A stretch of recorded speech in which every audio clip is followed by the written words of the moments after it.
My name is Epsiba Beulah.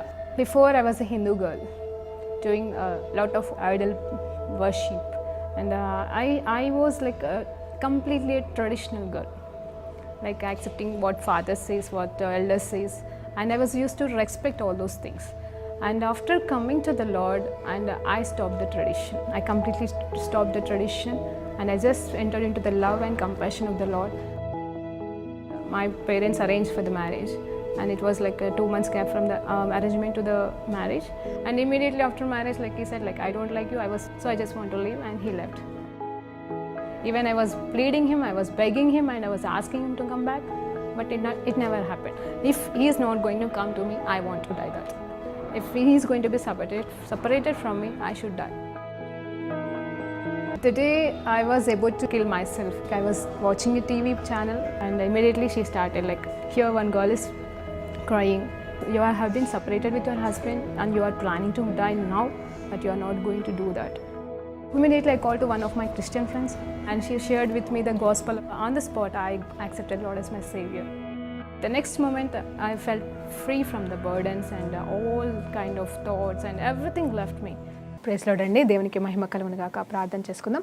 పరిశుద్ధుడా గొప్ప దేవా, నీకు స్తోత్రం, స్తుతి, మహిమ, ఘనత, ప్రభావం చెల్లించుకుంటున్నాం. నేను ఈ సమయంలో తండ్రి ఒక చక్కటి మాట గురించి ధ్యానిస్తుండగా మాతోని మాట్లాడి మీరే మహిమ, ఘనత, ప్రభావాలు పొందుకోమని యేసుక్రీస్తు నామములో ప్రార్థన తండ్రి వేడుకుంటూ సమర్పిస్తున్నాం తండ్రి.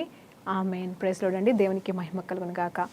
మరి ఈరోజు అందరికీ ఇష్టమైన మాట, అందరికీ తెలిసిన మాట, మై రిడీమర్ లీవ్స్. నా విమోచకుడు సజీవుడండి. నా విమోచకుడు సజీవుడని యోబు పలికిన మాటల్ని ఈరోజు మనం ధ్యానించబోతున్నాము.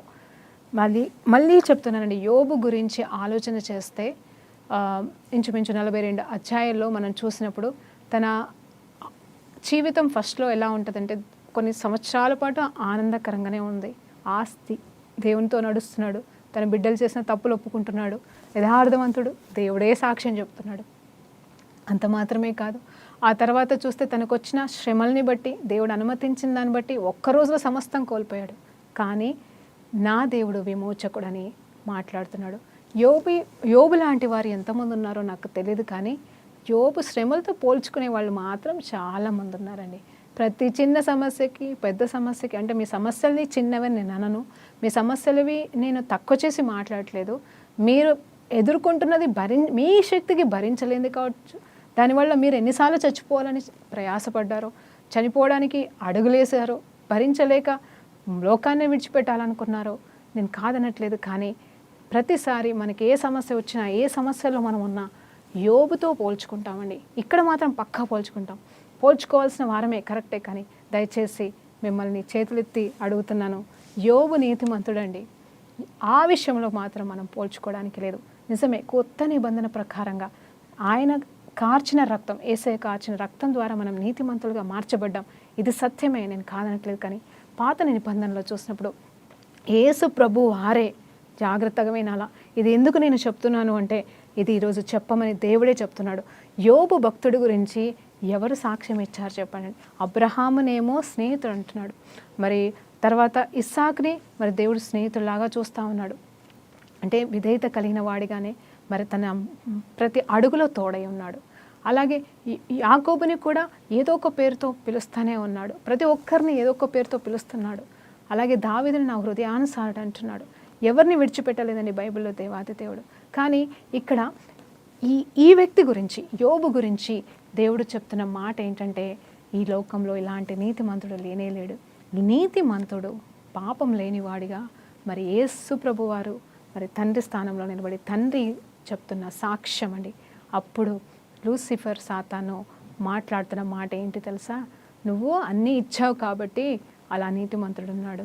నిన్ను దూషించట్లేదు, నిన్ను ప్రశ్నించట్లేదు. యాక్చువల్గా చెప్పాలంటే అక్కడ ఆ లూసిఫర్ కూడా తన యొక్క నీతిని గురించి మాట్లాడలేకపోతుంది. కానీ నువ్వు అంటే దేవుని దూషిస్తే నీతితనం అనేది పోతుంది అన్నట్టుగా అక్కడ ఒక అబద్ధం అనేది పుట్టేసిందండి. ఈరోజు నా జీవితంలో కూడా జరుగుతున్నది ఇదే. మీరు జాగ్రత్తగా అర్థం చేసుకోవాలని దేవుని పేరిట బ్రతిమలాడుతున్నాను. యోబు గురించి మనం ఎన్నో మెసేజ్లు విన్నాము, అది కాదండి. ఈరోజు దేవాది దేవుడు నీతిమంతుడిగా యోబుని పిలిస్తే సాతాను నీతిమంతుడి గురించి మాట్లాడట్లేదు, ఆ పేరుని బట్టి మాట్లాడట్లేదు, కానీ నువ్వు ఉన్నవన్నీ తీసేసి నిన్ను నిందిస్తాడు అని చెప్పేసి అంటున్నాడు. నిందించడానికి నీతికి ఏమన్నా ఉందా అంటే నాకు అర్థం కాలేదండి. అంటే దేవుని నిందిస్తే నీతి పోతుందా అనేది మనం ఈరోజు ఆలోచించుకోవాలి. ఈరోజు అందుకే నేను అంటున్నాను, మనమందరము కూడా యోబు లాంటి సమస్యల గుండా వెళ్తున్నామని పోల్చుకుంటూ, దేవుడు నాకు ఏం చేశాడు, దేవుడు ఎక్కడున్నాడు, దేవుని నమ్ముకొని ఎన్ని సంవత్సరాలు అయిపోయింది, దేవుని బిడ్డలమే అంటూ దేవుణ్ణి ప్రశ్నిస్తున్నాము. మరి ఇప్పుడు మీరందరూ ఏ అకౌంట్లో ఉన్నారంటే లూసిఫర్ గాడు చెప్తున్న దేవునికి విరుద్ధమైన లిస్టులో మీరు ఉన్నారు. దేవునికి విరుద్ధమైన లిస్టులో మీరు ఉండి దేవుడు నన్ను దీవించట్లేదు అని అడిగే హక్కు మీకున్నదా? దేవుణ్ణి నిందించకుండా దేవుని కోసం బ్రతుకుతూ దేవునిలాగా బ్రతకడానికి ప్రయాసపడుతూ, అయ్యా దేవా నన్ను దీవించలేదే అని అడిగే యోగ్యత నీకుంటుంది. అడిగే యోగ్యత, ప్రశ్నించే యోగ్యత కాదండి. తేడా ఉంది. మళ్ళీ ఆయనని ప్రశ్నించేవారం కాదు, ఆయన నిందించేవారం కాదు. యోబు కూడా ప్రశ్నించలేదు, నిందించలేదు.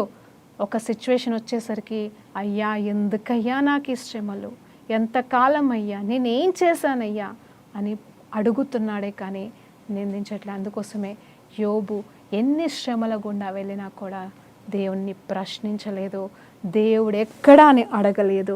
తన వేదనను బట్టి, స్నేహితులు మాట్లాడుతున్న మాటని బట్టి చూడండి, యోబు గ్రంథంలో మొట్టమొదటిగా అన్నీ కోల్పోయిన రోజు అతను దేవుణ్ణి దూషించలేదు.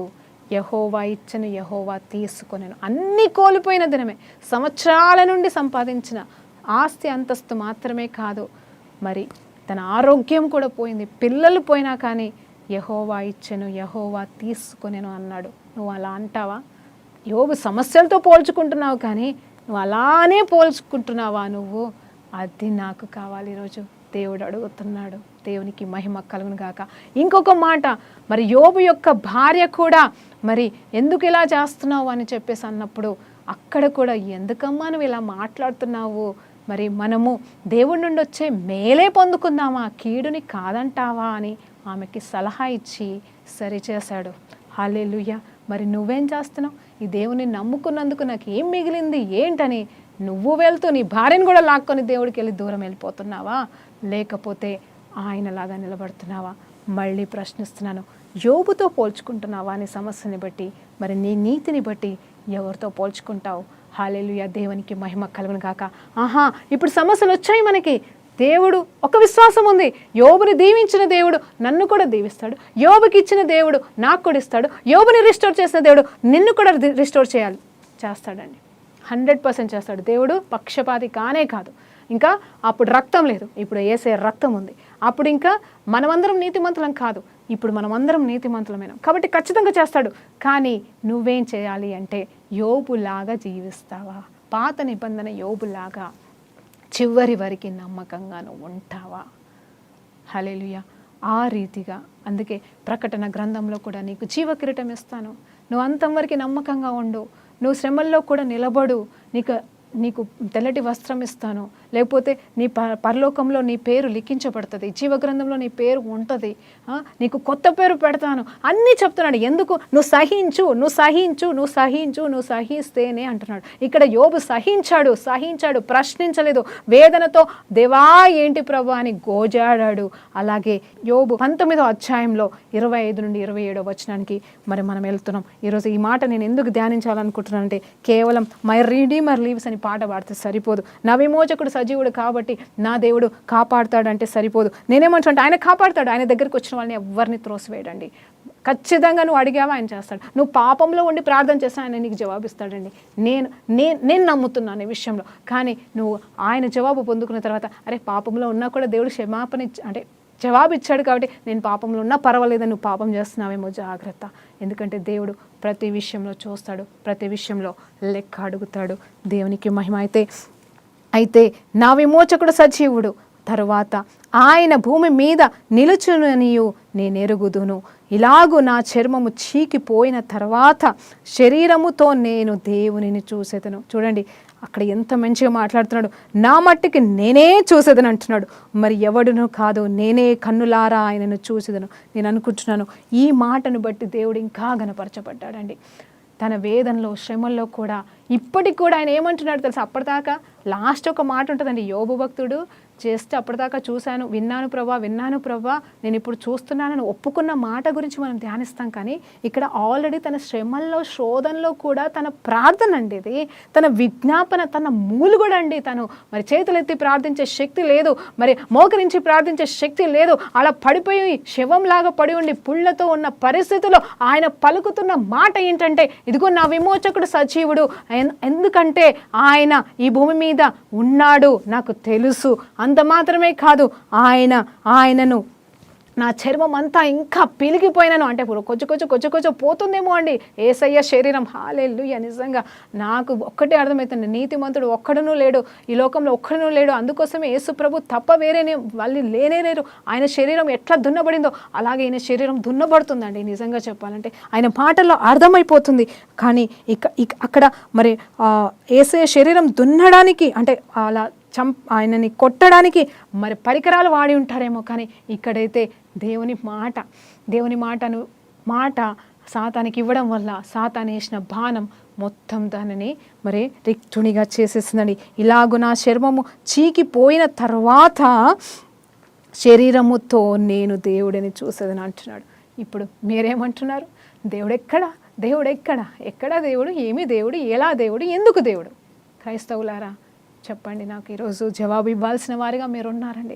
తర్వాత చూస్తే అంటే నేను కూడా ఉన్నానండి, ఇక్కడ నేను కూడా ఉన్నాను. మిమ్మల్ని మాత్రమే కాదు, నేను క్రైస్తవురాలనే, నేను సేవకురాలనే. అయినా సరే ఇలాంటి పరిస్థితి నాకు వస్తే నిజంగా నేను ఏ రీతిగా ఉండలేను. కానీ దేవుడు మనల్ని ఇలా మారాలని కోరుకుంటున్నాడు. అందుకే అంతం వరకు నమ్మకంగా ఉండమంటున్నాడు.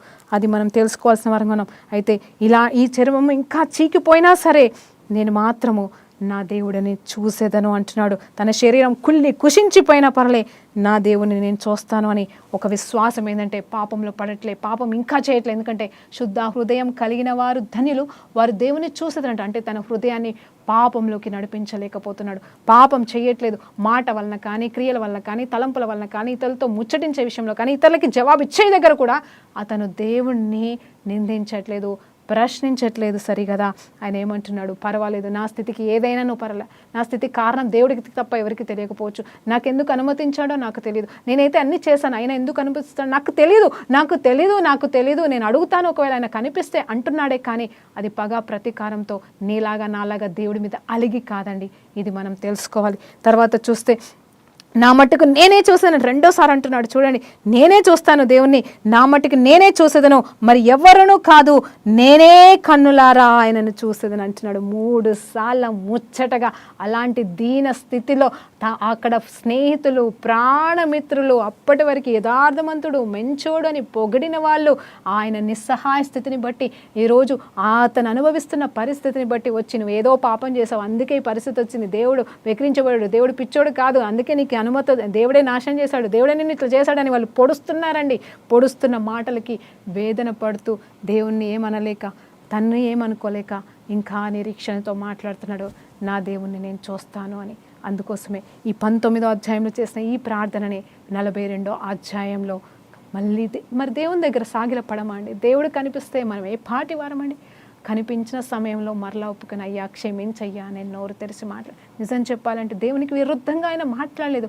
అయినా కూడా తగ్గించుకొని ఏమంటున్నాడంటే, ప్రభా నన్ను క్షమించు ప్రభా, ఈ మాత్రం కూడా నేను మాట్లాడాల్సింది కాదు, వాళ్ళకి కూడా నేను జవాబిచ్చుకుంటూ నిలబడాల్సింది కాదు, నా నీతి ఏంటో. అవునండి, ఈరోజు మరొక్కసారి చెప్తున్నా, నిన్నెవరన్నా ప్రశ్నిస్తున్నారా, నిన్నెవరైనా దూషిస్తున్నారా, నిన్నెవరైనా నిందిస్తున్నారా, నిన్నెవరైనా రాంగ్ టెస్టిమోనియల్ తీసుకొస్తున్నారా, మరి నీ గురించి రాంగ్ ప్రచారం చేస్తున్నారా? నేను ఒక మాట చెప్తాను, నీ గురించి నీకు మాత్రమే తెలుసు కదా, అలాగే నీ గురించి దేవుడికి కూడా తెలుసు. నువ్వు ఒకరికి నిరూపించుకోవాల్సిన అవసరం లేనే లేదమ్మా. ఇది సత్యం. జాగ్రత్తగా వినండి. ఇక్కడ తెలియకుండా ఈయన నేను నీతిమంతుడనే కదా, నాకెందుకు ఈ పరిస్థితి వచ్చింది, మీరు ఎందుకు ఇట్లా మాట్లాడుతున్నాను ఆవేశంతో ఫ్రెండ్స్తో మాట్లాడుతున్నాడు. కానీ దేవుని దగ్గర అన్నట్లే. కానీ మనం ఏం చేస్తాము? దాన్ని గెలవడానికి సేమ్ యోబులాగానే ఒక్కొక్కసారి నేను కాదు అని నిరూపించడానికి ప్రయాసపడతాము. అలా మనం ప్రయాస పడొద్దు, దేవుడే చూసుకుంటాడు. యోబు విషయంలో కూడా ఇక్కడ జరిగినది చిన్న పొరపాటే, కానీ తప్పు పాపం కాదు, నీతితనం నుండి యోబు తప్పలేదు, పడిపోలేదు. అలాగే మరి ఆ ములుగుల్లో చేసిన ప్రార్థన ప్రకారంగా, అయ్యా నేను విన్నానయ్యా నీ గురించి ఇప్పటివరకు, నేను ఇప్పుడు చూస్తున్నానయ్యా అని తను చేసిన ప్రార్థనకి తన నోటితోనే మరలా సాక్ష్యం పలుకుతున్నాడు. అంత మాత్రమే కాదు, యోబు తప్పు చేశాడు కదా అని అనుకుంటారేమో, తప్పే చేయలేదు. ఎందుకంటే యోబుతో దేవుడు మాట్లాడినాడు అంతే. ఏనయ్యా ఏం మాట్లాడుతున్నావు, నేను ఇదన్నీ చేశాను కదా, నువ్వు మర్చిపోయావా అని జ్ఞాపకం చేస్తూ ఒక అధికారిగా మాట్లాడాడేమో, కానీ తర్వాత అంటున్నాడు నీకు రిస్టోరేషన్ ఇస్తా, నువ్వు పోడగొట్టుకుందంత ఇస్తాను అంటలేడు, కానీ డైరెక్ట్గా ఫ్రెండ్స్ దగ్గరికి వెళ్ళిపోయాడు. ఏంటి మీరు యోబు మాట్లాడినట్టుగా చూడండి, మొదటి సాక్ష్యం సాతాను దగ్గర మాట్లాడుతున్నాడు. హల్లెలూయా. సాతాను దగ్గర మాట్లాడుతున్న మాట ఏంటంటే ఇతని కంటే గొప్పవాడు లేడని మాట్లాడుతున్నాడు. నీతిమంతుడు యోబు లాంటి వాడు ఎక్కడనూ లేడు అని మాట్లాడుతున్నాడు. చూసావా సాతానా అంటున్నాడు. ఇప్పుడు ఆ ముగ్గురు స్నేహితుల దగ్గర మాట్లాడుతున్న మాట ఏంటంటే యోబు మాట్లాడినట్టుగా మీరు మాట్లాడలేదని చెప్తున్నాడు. నిజం చెప్పాలంటే ఆ ముగ్గురు మాట్లాడుతున్న మాటల్ని మనము నూతన సంవత్సరం వచ్చేస్తుందండి, ఆ సంవత్సరం ఏంటంటే డైరెక్ట్ వాగ్దానాలుగా ఎత్తుపట్టుకుంటాం. అలాంటి మనం దేవుడికి ఇష్టమైన మాటలు మాట్లాడలేదంట, ఆ మాటలు మాత్రం మనము యోబు గ్రంథంలోకి వెళ్ళి వచ్చిన వాచనాలని వాగ్దానాలుగా తీసుకుంటాం. అవన్నీ ఆ ముగ్గురు స్నేహితులు మాట్లాడిన మాటలండి. అంటే అవి సత్యాలే, కానీ వారు నిజమే మాట్లాడుతున్నారు, దేవుడి గురించి మంచిగానే మాట్లాడుతున్నారు, కానీ యోబు గురించి తప్పు మాట్లాడుతున్నారండి. యోబు గురించి నిందిస్తున్నారు. నువ్వు తప్పు చేసి ఉంటావు, ఒప్పుకో అని ఇదే ప్రెషర్. కానీ దేవుడు వీళ్ళు నా గురించి కరెక్ట్గానే మాట్లాడారని దేవుడు కాంప్రమైజ్ అవ్వట్లేదు. కానీ యోబు భక్తుడి గురించి తప్పుగా మాట్లాడిన వారితో అంటున్నమాట, యోబులాగా మీరు మాట్లాడలేదు అంటున్నాడండి. చూడండి, దేవుడు మొదటగా జోక్యం కల్పించుకున్నాడు, ఇప్పుడు జోక్యం కల్పించుకున్నాడు. ఇప్పుడు నీ మీద నిందలేసే వారి విషయంలో కూడా దేవుడు జోక్యం కల్పించుకుంటాడు. వారిని ఏమన్నా నాశనం చేశారంటే లేదండి, మీరు వెళ్ళి నా భక్తుడైన యోబు చేత ప్రార్థన చేపించుకోండి, అప్పుడే మీరు బాగుంటారు, లేకపోతే నాశనం అయిపోతారు. అంటే వాళ్ళు తగ్గించుకొని తప్పైందని ఒప్పుకొని యోబుతో ప్రార్థన చేపించుకుంటే వాళ్ళు మంచిగా బ్రతికుంటారని నేను అనుకుంటున్నానండి. అంత మాత్రమే కాదు, యోబు కోల్పోయిందంతా కూడా మరి వెంటనే రిస్టోరేషన్ కాలేదు. మనము ఆలోచన చేయాలి, ఎన్నో సంవత్సరాలు పట్టుండొచ్చు, వెంటనే అయితే అన్నీ జరగవు. పశువులు జంతువులు ఒకే రోజులో జరగదండి. ఒక్క రోజులో కోల్పోయి ఉంటాడు, కానీ అంతా ఒక్కరోజు జరగలే. దానికి నిరీక్షణతో ఎదురు చూశాడు, మళ్ళీ కష్టపడ్డాడు, మళ్ళీ నిలబడ్డాడు, దేవుడు ఆశీర్వదిస్తూ వచ్చాడు. ఒకటి తర్వాత ఒకటి అలా కోల్పోయిన దానికి రెండంతల దీవెన పొందుకున్నాడండి యోబు. అలాగే ఇంకొక మాట ఏంటంటే మై రీడీమర్ లీవ్స్ అంటున్నాడు, నా విమోచకుడు మాత్రం ఎల్లవేళలా సజీవంగా ఉన్నాడని చెప్పాడు. అందుకోసమే యోబు యొక్క శ్రమలు యేసుప్రభు శ్రమలని మరి అంటే ఆ శిలువ శ్రమలని వర్ణిస్తుంది. తన శరీరము ఎలాగైతే ఇలా చీకిపోయిందో ఒక్క మాట ద్వారా సాతానేసిన బాణంతో, అలాగే మన పాపాల నిమిత్తము ఆయన కల్వరి పైన అలాగే తన శరీరము అంతా కూడా చొక్కాయి అంతా కూడా అంటే తను వేసుకున్న అంటే బట్టలు కాదండి, తన శరీరము దున్నబడి కంప్లీట్గా మరి ఎట్లా అయిపోయిందో మీకు తెలుసండి. అంటే చూసిన వారం కాదు, మనకి తెలిసిన విషయమే. అంటే యోబును దేవుడిలో పాలుభాగస్తుడైపోయాడు, యేసుప్రభులో పాలుభాగస్తుడైపోయాడు, నీతిమంతుడిగా పాలుభాగస్తుడైపోయాడు. అంత మాత్రమే కాదు, పాత నిబంధనలోనే నీతిమంతుడని పరలోకమే సాక్ష్యం ఇచ్చేంత మరి గొప్ప దీవెన కలిగిన వ్యక్తి ఈ వ్యక్తి అండి. ఈరోజు నా సమస్యలలో కూడా నేనేమంటున్నానంటే యోబుతో పోల్చుకునే దానికంటే ముందుగా యోబులాగా మాట్లాడడం నేర్చుకోండి, యోబులాగా ఓపిక పట్టడం నేర్చుకోండి, యోబులాగా నా విమోచకుడు సజీవుడు, అవును ఎందుకు అనుమతిస్తున్నాడు దేవుడు, ఎందుకు ఇది జరుగుతుంది. ఓకే, నీతిమంతుడైన అతనికే శ్రమలు వస్తే మరి నువ్వు పాపం చేసి ఉన్నావు, పాపం చేయలేదా? ఈరోజు నువ్వు తప్పు చేయట్లేదా? నీ వల్ల ఏ పొరపాటు జరగలేదా? ఒకవేళ నువ్వు నిజంగా ఈరోజు అనుభవిస్తున్న శ్రమకి కష్టానికి నిజంగా నీ పాపం కాదంటావా కారణం? ఒకవేళ ఏ పాపము కాకపోయినా కూడా నిజంగా నువ్వు పాపం చేయలేదంటావా? ఈరోజు నువ్వు ప్రశ్నించుకుంటావా? నేనేమంటున్నాను, దేవుడు క్షమిస్తాడండి. నువ్వు పాపాలు ఒప్పుకున్న మరుక్షణమే దేవుడు క్షమిస్తాడు. చాలామంది పాపం ఫోన్ చేసి, అయ్యా అమ్మ నేను ఏ పాపం చేశానో ఈరోజు అనుభవిస్తాను అన్న వాళ్ళని చూస్తే జాలేస్తుందండి. వాళ్ళకి నేను ఒకటే మాట చెప్తాను, ఏమంటాను తెలుసా, నువ్వు ఏ రోజైతే ఏ పాపం చేశాను అని ఫస్ట్ టైం ములిగావో దేవుని సన్నిధిలో, అందుకే అనుభవిస్తున్నాను ప్రభు అని దేవుని సన్నిధిలో ఏడ్చావు, ఆ రోజే నిన్ను క్షమించేశాడమ్మా. ఇంకా ఆ పాపం శాపం అని నువ్వు ఆలోచించాల్సిన అవసరం లేదు. ఎందుకంటే ఆయన నమ్మదగిన దేవుడు. మనం పాపాలు ఒప్పుకుంటే క్షమించే దేవుడు, విడిచిపెట్టే దేవుడు, తూర్పునకి పడమరకి ఎందాక దూరమో అందాక మన అతిక్రమల్ని పాడివేసే దేవుడు అంట. మరి సముద్రం అగాధంలో మన పాపాలని పడేస్తాడంట. మనం అన్నీ నమ్ముతాం. ఆయన నన్ను రక్షించాడంటే నమ్ముతాం, ఆయన మనల్ని మరి మన కోసం ఏదో చేస్తాడంటే నమ్ముతాం. కానీ మన పాపాలు కడిగాడంటే ఎందుకు నమ్మమండి? చాలామంది ఏడుస్తూనే ఉంటారు, నా ఏ పాపం చేశాను. ఆ మాట మీరు అనండి, ఒప్పుకోవాలి. మళ్ళీ నేను చెప్తాను, మొదటి కేటగిరీ పాపం చేసాం అందుకే ఇంకా అనుభవిస్తున్నాం అంటారు. నిజం చెప్పాలంటే పాపం వల్ల కష్టం వచ్చుండొచ్చు, కానీ నిన్ను క్షమించిన దేవుడు, ఇంకా మీరు అది మర్చిపోండి. దయచేసి ఆ పాపం చేయకండి. అంత మాత్రమే కాదు, దేవుడు నా విమోచకుడు సజీవుడని, ఈరోజు కాకపోతే రేపు విడుదలిస్తాడని నిరీక్షణతో యోబులాగా నిలబడండి. నిజం చెప్పాలంటే యోబు ఒక్క రోజులోనే నష్టపోయాడు. నాకు తెలిసి ఒక 40-50 రోజులలోనే మరి ఆయన శ్రమలు అనుభవించాడు. మళ్ళీ 50వ రోజు నుండి నేను నమ్ముతున్నాను ఆయనకి రెస్టోరేషన్ అనేది ఆరంభించబడింది. మొదటిగా తన శరీరం ఒకే రోజులో ఎట్లా ఒక గడియలో పాడైపోయిందో, అదే గడియలో మరి శిష్యులు తన ఫ్రెండ్స్కి ప్రార్థన చేయకముందో లేకపోతే దేవుడు మాట్లాడుతున్నప్పుడు ఎప్పుడు జరిగిందో ఆ శరీరం మార్పు పొందింది, స్వస్థత పొందుకున్నాడు. అంత మాత్రమే కాదు, కోల్పోయినది 2 అంతలుగా పిల్లలతో సహా మరి దేవుడిచ్చి ఉన్నాడని మనకి తెలుసండి. అలాంటి విమోచకుడిని మనం ఈరోజు నమ్మాలా? ఇక్కడ చూడండి, ఆయన ఏమంటాడు, నేనే చూసేదని అంటున్నాడు, మరలా మాట్లాడుతున్నాడని.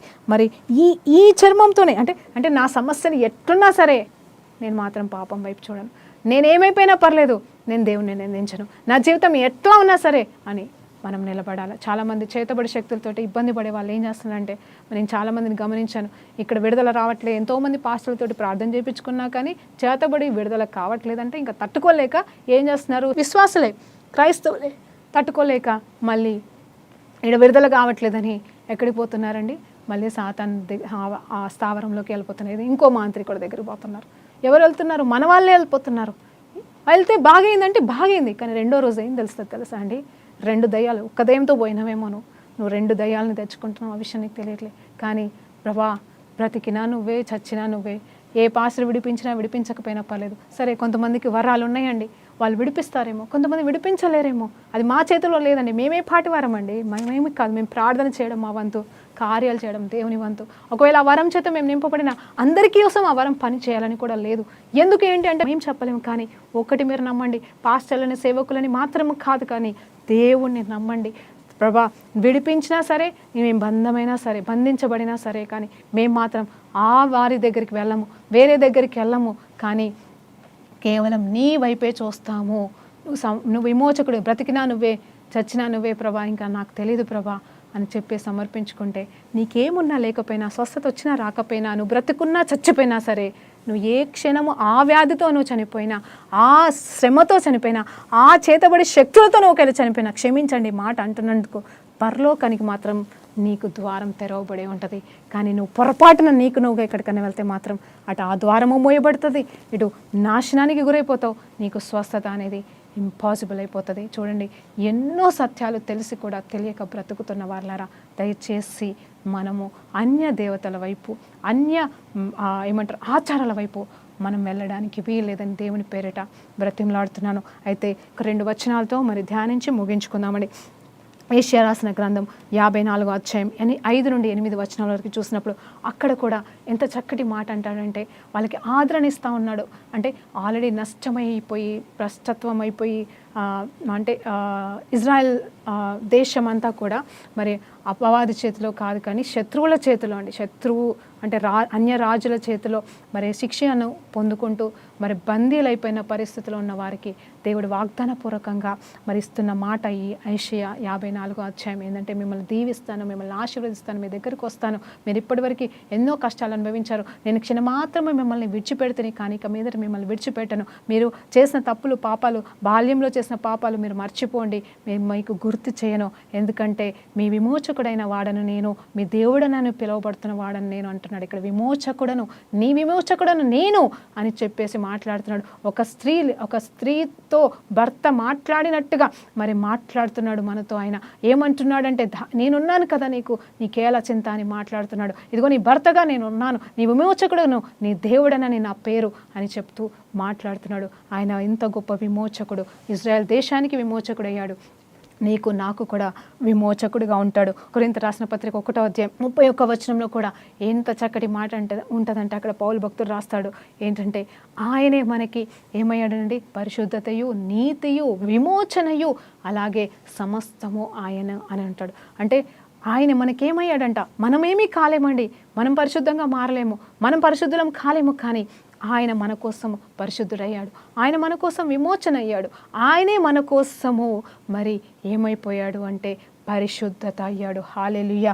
ఇన్ని మాటలు మరి మీరు ఆ వచనాన్ని చూసినప్పుడు తెలుస్తుంది. అలాగే కొలిషియన్స్ రాసిన పత్రిక 1వ అధ్యాయం 14 నుండి మరి 23 వచనాలు కూడా ఒక్కొక్క వచనం చదువుకుంటూ వెళ్తే అక్కడ కూడా ఎన్నో మర్మాలు కేవలం విమోచన గురించి, విమోచన క్రయధరం గురించి మాట్లాడుతూ ఉన్నాడు. వీలైతే కొంచెం సేపు వాటిని ధ్యానిద్దామండి. 2-3 మాటలు. కొలస్సీలకు రాసిన పత్రిక 1వ అధ్యాయం అండి 14 నుండి 23 వచనాలలో మనం చూసినప్పుడు, ఆయన అదృశ్యమైన దేవుని స్వరూపమై సర్వ సృష్టికి ఆది సంబూతుడై ఉన్నాడు. ఏలయనగా ఆకాశమందున్నవిను భూమి అందున్నవిను దృశ్యమైనవి అదృశ్యమైనవి గాని సింహాసనములైనవిను ప్రభుత్వములైనవి ప్రధానులైనను అధికారులైనను సర్వమును ఆయన యందు సృజించబడను అని చెప్తున్నాడు. సర్వమును ఆయన ద్వారానే, ఆయనను బట్టే సృజించబడను అంటున్నాడు. ఆయన అన్నిటికంటే ముందుగా ఉన్నవాడు, ఆయన సమస్తమునకు శిరస్సు అయి ఉన్నాడు. ఆయన అన్నిటిలో ప్రాముఖ్యమును కలిగి నిమిత్తము ఆయన ఆది అయి ఉండి మృతుల నుండి లేచుటలో ఆది సంబూధుడు ఆయను అని ఉంటుంది. చూడండి, ఆయన అలా లేచి ఉన్నాడు కాబట్టి ఆయనే ఆదియు అంతము, ఆయనే సమస్తము, ఆయన వల్లనే సమస్తం కలిగింది, ఆయన ద్వారానే అని చెప్పుకుంటూ వెళ్ళిపోతున్న ఈ దేవాది దేవుడు చెప్తున్న మాట ఏంటంటే, ఇదిగోండి అందుకోసమే మీరేం చేయాలి అనేది కూడా క్లుప్తంగా చెప్తుండే. ఈ భూలోకమందున్ననైనను పరలోకమందున్నవైనను వాటన్నింటికి ఆయన ద్వారా తనతో సమాధానపరుచుకొనవలనని తండ్రికి అభిష్టమాయను అంట. అయితే ఆ యేసయ్యని బట్టి, ఆయన చేసిన సమాధాన కార్యమును బట్టి అందరినీ కూడా ఆయన వైపు తిప్పుకోవాలని ఈ విమోచన కార్యం అనేది మన పట్ల చేసి ఉన్నాడు. అక్కడ నా విమోచకుడు సజీవుడని యోబు భక్తుడు మాట్లాడుతున్నాడు. ఇక్కడ మరి వచనాలన్నీ కూడా మీరు చదువుకుంటా కింది వరకు వెళ్తే అక్కడ విమోచన క్రయధనముగా మరి యేసుప్రభు వారు చెల్లించారు కాబట్టి మనము ఆయన విమోచనకి వారసులమయ్యాము, ఆయన మనల్ని విమోచించి ఉన్నాడు అనే సత్యము ఈ కొత్త నిబంధనలో లిఖించబడిందండి. ఇక్కడ మొదటిది అయితే యోబు విషయంలో మాట్లాడి ఉన్నాము. అయితే ఆయనైతే నమ్ముతున్నాడు, నా విమోచకుడు సజీవుడని నమ్ముతున్నాడు. అక్కడ అంత పరిస్థితిలో ఉన్నాను. ఇక్కడ ఆల్రెడీ దేవుడు మనకి వాగ్దానం చేసి ఉన్నాడు, నేను ఆల్రెడీ మిమ్మల్ని విమోచించి ఉన్నాను, ఆల్రెడీ మీకోసం నేను వెల చెల్లించి ఉన్నాను అంటున్నాడు. అంత మాత్రమే కాదు, ఆ మధ్యలో అంటే అటు యోబుకిని మనకి మధ్యలో ఉన్న ఏషియా కూడా ప్రవక్త చెప్తున్న మాట ఏంటంటే, మరి అది కేవలం అప్పుడున్న ఇజ్రాయెల్ వారికి మాత్రమే కాదు, మనకు కూడా వర్తిస్తుంది. నేను నీ విమోచకుడను, నా పేరు మరి యెహోవా దేవుడు అని చెప్తున్నాడు. అంత మాత్రమే కాదు, నేను నీకు భర్తనే ఉన్నాను అంటున్నాడు. నిన్ను సృష్టించిన నేనే నీకు భర్తనే ఉన్నాను అంటున్నాడు. హల్లెలూయా. రూతమ్మని బోయాజ్ ఎట్లా విడిపించాడండి, ఇవన్నీ విమోచన కార్యములు కాదా అండి? ఆ రీతిగానే పాత నిబంధనలో కానీ కొత్త నిబంధనలో కానీ ప్రతిదీ మనకు అవసరమని, ప్రతి సత్యము ఆమేన్ అవును గాక. ఎందుకంటే ఆయన మనలో సజీవుడిగా, నిన్ను విమోచించేవాడిగా ఇక్కడో అక్కడో ఎక్కడో లేడండి, నీలోనే ఉన్నాడు. మరలా చెప్తున్నాను, చేతబడి శక్తుల చేత పీడింపబడుతున్నారా? మరలా చేతబడి శక్తుల దగ్గరికి వెళ్ళి విడిపించబడాలని కోరుకోకండి. మీరు దేవుని వైపే చూడండి. మీ విమోచకుడు మిమ్మల్ని ఎవరినైనా వాడుకొని, లేకపోతే ఆయనే దిగి వచ్చైనా సరే మిమ్మల్ని విడిపిస్తాడు. కేవలం ఆ సమస్యనే కాదు, ప్రతి సమస్య. యోబు లాంటి సమస్యలు కూడా మీరు ఎంత వెళ్ళినా కానీ గుర్తుంచుకోండి, యోబు లాంటి నీతిమంతులమైతే మనం కాదు, కానీ అలా మనల్ని దేవుడు చేసి ఉన్నాడు. ఆ నీతే మనల్ని కాపాడును గాక, ఆయన నీతే మనకి సమస్తమవును గాక. ప్రార్థన చేసుకుందాం. పరిశుద్ధుడా గొప్ప దేవా నీకు స్తోత్రమయ్యా. ఈరోజు మా విమోచకుడు సజీవుడనే సత్యాలు ఎంతో గొప్పగా మాకు వివరించిన దేవా, మరి విన్న ప్రతి బిడ్డను దీవించండి, ఆశీర్వదించండి. ఈరోజు నా మాటలు కొంతమందికి గద్దింపుగా ఉండొచ్చయ్యా, అయినను ప్రభా వారు నేను సరిచేసుకొని నీ బిడ్డలుగా, నీ విమోచన క్రయధనం వ్యర్థము కానీ నీ విమోచించబడిన బిడ్డలుగా మేము జీవించుటకు సహాయం చేయమని వేడుకుంటూ యేసుక్రీస్తు నామములో ప్రార్థనతో వేడుకుంటూ సమర్పిస్తున్నాం తండ్రి. ఆమేన్. ప్రైజ్ లార్డ్ అండి. దేవునికి మహిమ కలుగును గాక.